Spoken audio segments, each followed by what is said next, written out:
اللہ تعالیٰ نے قرآن مجید کے اندر سورہ بقرہ کے اندر ایک انفرادی مضمون کو بیان فرمایا۔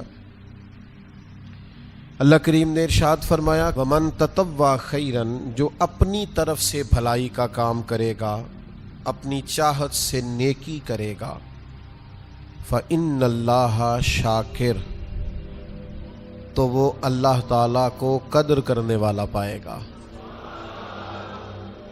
اللہ اسے انعام عطا کرے گا۔ فَإِنَّ اللَّهَ شَاكِرٌ عَلِيمٌ، تو بے شک اللہ اسے صلہ بھی عطا کرے گا اور اللہ اسے جانتا بھی ہے۔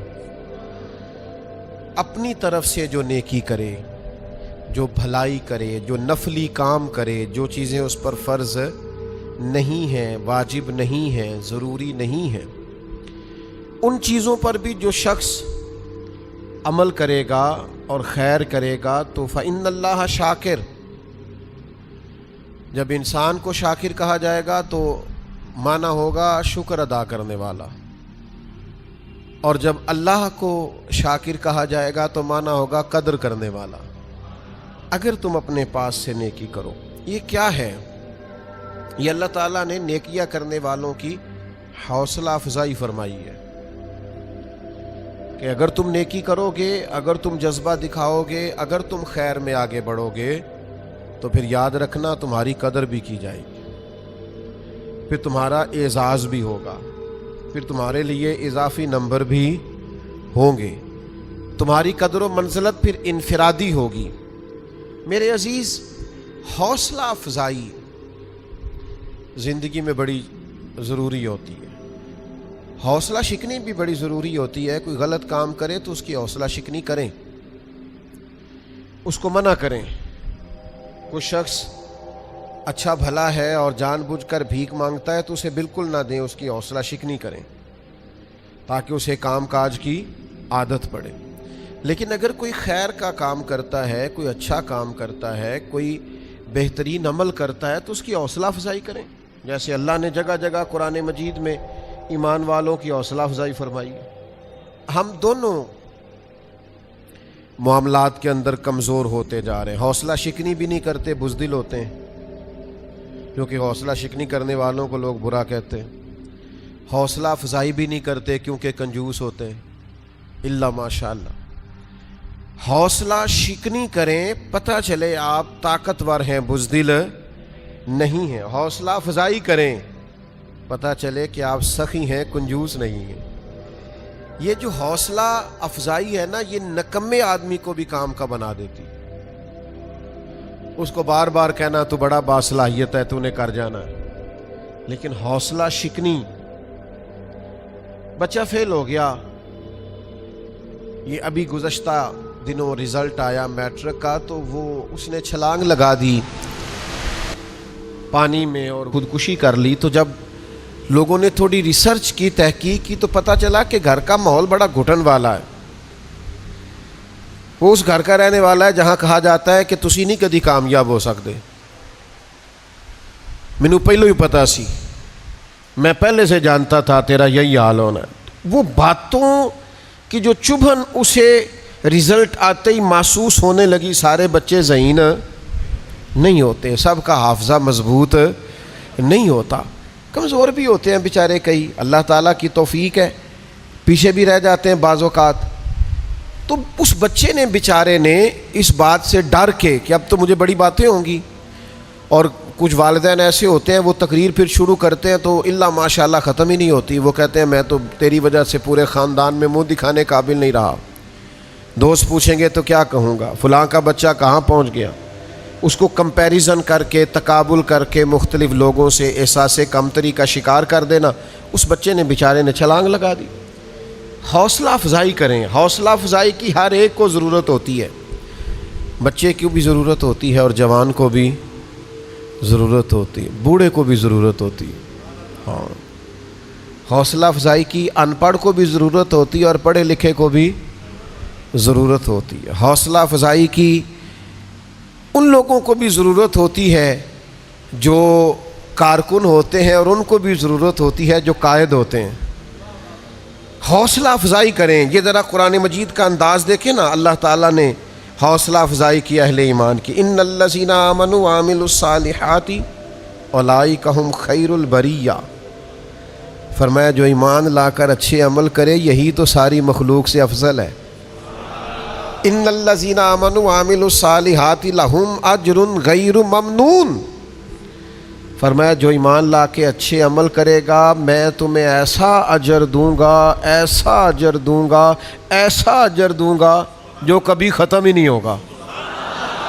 لہم اجر غیر ممنون.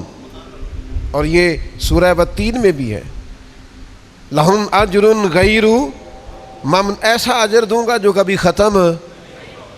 تو یا اللہ سارا قیامت میں ملے گا؟ فرمایا نہیں. ان الذین آمنوا وعملوا الصالحات سیجعل لهم الرحمن ودا. جو ایمان لانے کے بعد اچھے عمل کرے گا نا، رحمان لوگوں کے دلوں میں اس کی محبت پیدا فرما دے. کیسی کیسی حوصلہ افزائی قرآن نے کی، کس کس طرح سے اللہ تعالیٰ نے اپنے بندوں کی توجہ دلائی، کس کس طرح مالک کریم نے نوازا. قل یا عبادی الذین اسرفوا علی انفسہم لا تقنطوا من رحمت اللہ. محبوب میرے ان بندوں سے کہہ دو جنہوں نے اپنی جانوں پہ ظلم کیا ہے، جن سے گناہ ہو گیا ہے، غلطیاں ہو گئی ہیں، ان سے کہہ دو لا تقنطوا من رحمت اللہ، اپنے رب کی رحمت سے مایوس نہ ہو. یا اللہ تو کیا دے گا؟ فرمایا ان اللہ یغفر الذنوب جمیعا. اللہ ان کے سارے گناہ معاف فرما دے گا. ان سے کہو اپنے رب سے کی رحمت سے مایوس. کیسی کیسی تسلیاں ہیں، کیسا کیسا کمال ہے، کیسا انداز ہے کریمانہ. لیکن ہمارے ہاں تسلی دینے کا مزاج، حوصلہ افزائی کرنے کی طبیعت ہی نہیں ہوتی، ہمارا خیال ہی نہیں ہوتا، ہم اس طرف غور ہی نہیں کرتے کہ تھپکی دینا کتنا کوئی کمال کام ہے، حوصلہ افزائی کرنا کتنا کوئی بڑا کام ہے. صرف کالج یونیورسٹی میں ہی نہیں، دینی مدرسوں میں بھی حوصلہ شکنی کی جاتی ہے. طالب علم سے غلطیاں ہوتی ہیں، طلباء سے کمزوریاں رہ جاتی ہیں. اس کا مطلب یہ نہیں ہوتا کہ اس کی جگہ جگہ انسلٹ کی جائے. کوئی بڑی عمر میں آ کے مدرسے داخل ہو گیا تو اس کو کہتے ہیں اپنی عمر دیکھ اور کام دیکھ. آپ کیا بات کرتے ہیں؟ کون سی ایسی عمر ہے جس میں انسان فرشتہ ہو جاتا ہے؟ عجیب انفرادیت ہے لوگوں کی اور عجیب رنگ ہے بات کرنے کا. حوصلہ شکنی نہ کریں. مسائل آ جاتے ہیں، کسی گناہگار سے گناہگار شخص کی بھی حوصلہ شکنی منع. حضرت ابو ہریرہ رضی اللہ تعالیٰ عنہ نے خاتون کو جب کہہ دیا تھا کہ تمہاری توبہ قبول نہیں ہوگی تو اللہ کے رسول ناراض ہو گئے. حضور نے فرمایا تمہیں کس نے اجازت دی ایسی بات کرنے؟ تو جناب ابو ہریرہ پھر ڈھونڈ کے لائے اور آپ نے ان سے معذرت بھی کی. تو حوصلہ افزائی کریں. آپ کو پتہ ہے بچہ جب چھوٹا ہوتا ہے اور وہ چلنا سیکھ رہا ہوتا ہے، چلنا، تو کس طرح اس کی حوصلہ افزائی کرتی ہے اس کی ماں، اس کا باپ، اس کا دادا دادی، نانا نا، بیٹا آؤ نا، آجو آجو میرا بیٹا. وہ گر جاتا ہے پھر اس کو اٹھایا جاتا ہے. اب اگر اس کی حوصلہ شکنی کر دی جائے اس عمر میں کہ تو کبھی بھی چل نہیں سکتا، تو مجھے بتائیے وہ چلنا جلدی سیکھ لے گا؟ تو حوصلہ افزائی کریں، دوسروں کو تسلی دیں، ان کے معاملات کے اندر بہتری لانے کی کوشش کریں. ہم 1 منٹ لگاتے ہیں اور حوصلہ شکنی کرتے ہیں، اس کے نتائج ٹھیک نہیں نکلتے، معاشرے کے اندر مایوسی پھیلتی. اور جس سوسائٹی میں ہم رہتے ہیں اس میں تلخ مزاج لوگ، تنگ نظر لوگ، الجھے ہوئے لوگ، پریشان حال اور پریشان خیال لوگ، تو اس کا نتیجہ جو ہے وہ بعض اوقات بڑا سخت برآمد ہوتا ہے. میں جو مضمون آپ کو سمجھانا چاہ رہا ہوں کتاب و سنت کی وساطت سے وہ یہ ہے کہ کوشش کریں اچھائی کا ذکر کرنے کا. حوصلہ بیجا تعریف نہ کریں، خوشامد نہ کریں، وہ منع ہے، لیکن حوصلہ افزائی کریں. آپ دوسروں کی تائید کریں خیر کے کاموں میں. آپ محسوس کریں گے کہ خوشبو پھیلنے لگی ہے، آسانی ہونے لگی ہے، ٹھنڈک ملنے لگی ہے. 2 حدیثیں سنیں، دونوں امام طبرانی نے روایت کی ہیں. اللہ کے پیارے رسول صلی اللہ تعالیٰ علیہ وسلم نے فرمایا فرائض کی ادائیگی کے بعد سب سے افضل عمل کسی مسلمان کے دل میں خوشی داخل کرنا ہے۔ خدا کے بندے تو ہیں ہزاروں اور بنوں میں پھرتے ہیں مارے مارے، پر میں اس کا بندہ بنوں گا جس کو خدا کے بندوں سے پیار ہے۔ سب سے افضل عمل فرائض کے بعد کسی مومن کے دل میں خوشی داخل کرنا، اور نبی پاک صلی اللہ تعالیٰ علیہ وسلم نے دوسرے مقام پر ارشاد فرمایا جنت کو واجب کر دینے والی چیزوں میں سے، یعنی جو جنت کو ضروری کر دے کسی کے لیے، یہ بھی امام طبرانی روایت لائے، فرمایا جنت کو واجب کر دینے والی چیزوں میں سے سب سے بڑی چیز مومن کے دل میں خوشی داخل کرنا۔ تو اچھی طرح سمجھ لیں کہ حوصلہ افزائی جب آپ کریں گے، کسی کے دل کو خوش کریں گے، کسی کی طبیعت کو ڈھارس پہنچے گی، آپ محسوس کریں گے کہ وہ شخص آپ کی وجہ سے توانا ہو گیا۔ اللہ کے رسول صلی اللہ تعالیٰ علیہ وسلم نا ہمیشہ حوصلہ افزائی کرتے تھے۔ حضرت سعد بن ابی وقاص بڑے بیمار ہو گئے، تو ہمارے ہاں بھی لوگ تیمارداری کرنے آتے ہیں تو کہتے ہیں اوہو آپ تو بڑے کمزور ہو گئے، اوہو بڑا مسئلہ ہو گیا، وہ بیچارہ اور کمزور ہو جاتا ہے۔ سرکار تشریف لائے تو حضرت سعد بن ابی وقاص رضی اللہ تعالیٰ عنہ عرض گزار ہوئے، یا رسول اللہ صلی اللہ تعالیٰ علیہ وسلم مجھے لگتا ہے اس بیماری سے بچوں گا نہیں، میری ایک ہی بیٹی ہے، میں وصیت کرنا چاہتا ہوں اپنے مال کی۔ تو نبی پاک علیہ السلام نے نا انہیں مسئلہ بھی بتایا کہ وصیت کیسے کرنی ہے، اور ساتھ پتہ کہ فرمایا ساتھ کچھ بھی نہیں ہوگا، ابھی تو اللہ تعالیٰ آپ کی وجہ سے اسلام کا فائدہ کرے گا اور کفر کا نقصان کرے گا، ابھی تو بڑا کام کرنا ہے۔ حضرت سعد بن ابی وقاص کہتے ہیں ان لفظوں میں کیا طاقت تھی، ظہر کے وقت بات ہوئی، عصر کی نماز میں نے جماعت کے ساتھ ادا کی۔ حوصلہ افزائی کرنا، لوگوں کو تسلی دینا، لوگوں کو تھبکی دینا۔ حضرت محدث اعظم پاکستان ابو الفضل مولانا سردار احمد صاحب رحمۃ اللہ علیہ پہلے سال کے طالب علم کو جو ابھی دارابا یادرب کی گردانے پڑھ رہا ہوتا تھا، دارابا کر رہا ہوتا، پہلے سال کا بچہ، اس کو بھی مولانا صاحب کہہ کے پکارتے تھے، مولانا کہاں جا رہے ہیں، مولانا کہاں سے آ رہے ہیں۔ تو ایک توانائی اس کے اندر دوڑتی تھی، وہ سمجھنے لگتا تھا کہ میں اب دین کا طالب علم ہوں، حوصلہ شکنی نہیں۔ آپ دیکھیے حضور کسی کی تعریف کریں سبحان اللہ تو اس کا سادہ سا مطلب یہ ہے کہ اللہ کے رسول حوصلہ افزائی فرما رہے ہیں اور حضور مہربانی کر رہے ہیں۔ نبی پاک علیہ السلام نے فرمایا یہ جو معاذ ابن جبل ہے نا، حلال حرام کے مسائل جاننے والا ان سے زیادہ میری امت میں دوسرا کوئی نہیں۔ سیدنا معاذ ابن جبل کی حضور نے ان لفظوں میں تعریف کی۔ حضرت عبداللہ ابن عمر کی نبی پاک علیہ السلام نے حوصلہ افزائی فرمائی، فرمایا عبداللہ ابن عمر نیک آدمی ہے، کاش رات کو اٹھ کے تہجد کی نماز بھی پڑھا کرے، بندہ اچھا ہے نیک ہے لیکن چاہیے کہ تہجد کی اٹھ کے نماز بھی پڑھا کرے۔ فرماتے ہیں بس میرے کانوں سے بات ٹکرائی، پھر عمر بار میں نے تہجد نہیں چھوڑی۔ حضرت ابو عبیدہ بن جراح کو نبی پاک نے فرمایا یہ میری امت کے امین ہیں، قربان جائیں، حد ہو گئی حوصلہ افزائی کرنے کی۔ حضرت سعد بن ابی وقاص فرماتے ہیں جب میں احد کے دن تلوار چلا رہا تھا اور تیر چلا رہا تھا تو حضور فرمانے لگے چلا تیر، میرے ماں باپ تیرے اوپر قربان ہو۔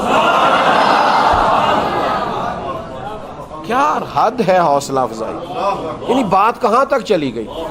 حضور فرمانے لگے چلا تیر، میرے ماں باپ تیرے اوپر قربان۔ کمال ہو گئی، نرخ بازار محبت کا انوکھا ہو گیا، دیکھو خود خریداروں میں شامل آ کے مولا ہو گیا۔ نبی پاک صلی اللہ تعالی علیہ وسلم نے فرمایا چلائیے تیر، آپ پر میرے ماں باپ قربان ہو۔ تو حوصلہ افزائی، حوصلہ افزائی، آپ کے ذہن میں یہ بات ہونی چاہیے کہ حوصلہ افزائی کتنی بڑی نعمت، کتنی بڑی دولت اس سے انسان ذہنی طور پر خوراک لیتے ہیں۔ آپ میدان میں نکلیں، آپ جد و جہد کریں، آپ حوصلہ دیں، ایک دوسرے کا بازو تھامیں۔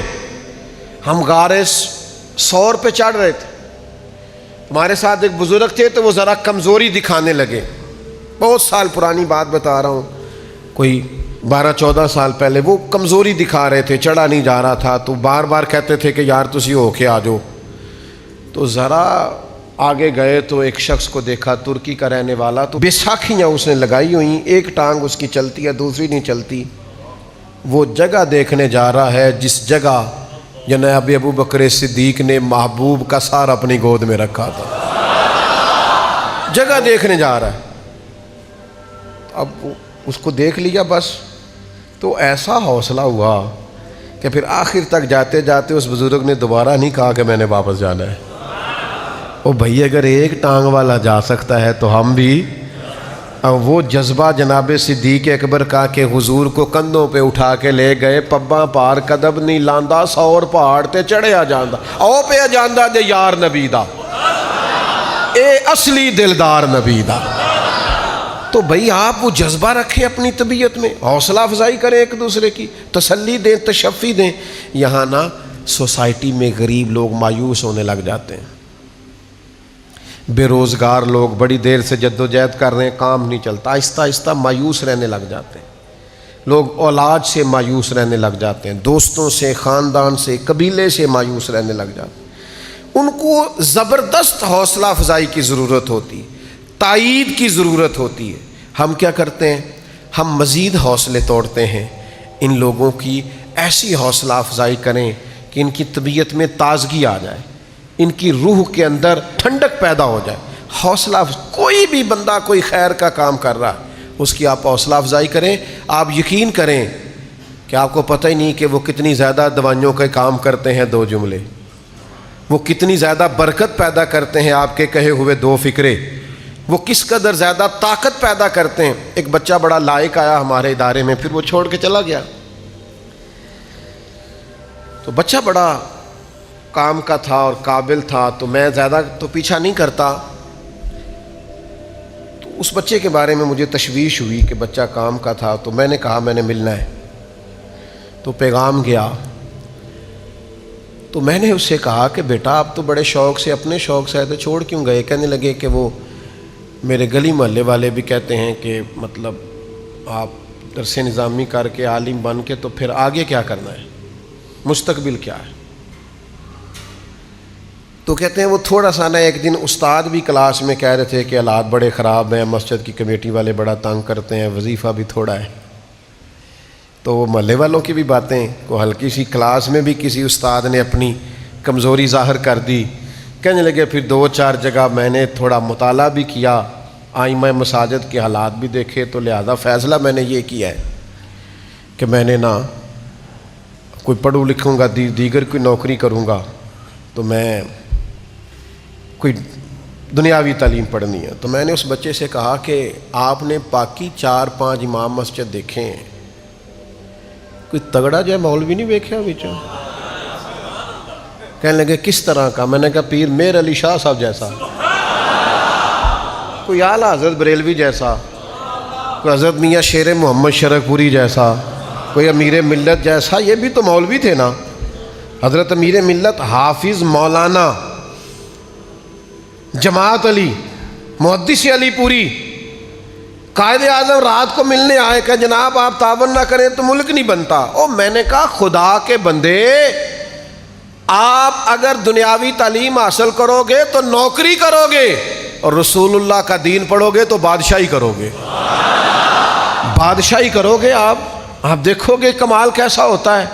تو بھئی آپ حوصلہ شکنی نہ کریں، حوصلہ افزائی کریں۔ تو میں نے اسے کہا کہ میں تمہیں بتاتا ہوں، لائنوں میں کھڑے بتاؤں گا تمہیں بڑے بڑے عہدوں میں لوگ، یہ رسول اللہ کا دین ہے، اس کے نوکر بن کے تو دیکھو، اللہ تو ساری دنیا قدموں میں لے آتا ہے۔ ہم کیا کرتے ہیں؟ ہم حوصلہ شکنی کرتے ہیں۔ تو میرے عزیز، حوصلہ افزائی سے بات بڑی دور نکل جاتی۔ میں آپ سے عرض کروں گا، سب سے زیادہ اپنی اولاد کی حوصلہ افزائی کریں اور اپنے ماں باپ کی حوصلہ افزائی کریں۔ ان لوگوں کو آگے لے کے چلنا ہے۔ اگر آنے والی نسل کو ہم نے اسی طرح توڑ دیا کہ وہ نتیجہ ٹھیک نہیں آیا اور خودکشیاں کرنے لگ گئی تو پھر حالات ٹھیک نہیں ہوں گے۔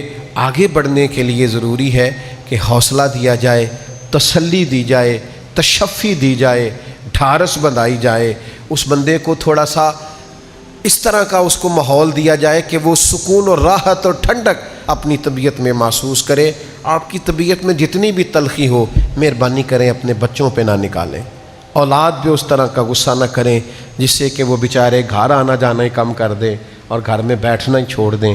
تھوڑا سا مزاج دار، وہ جی میں گھر جاتا ہوں تو میرے بچے سہم جاتے ہیں، یہ کوئی اچھی علامت نہیں۔ آپ گھر جائیں تو آپ کے بچے آپ سے چمٹ جائیں، آپ کے بچے آپ کے گلے لگ جائیں، یہ کمال ہے جو ہمیں ہمارے دین نے سکھایا ہے۔ اللہ سمجھنے کی توفیق دے۔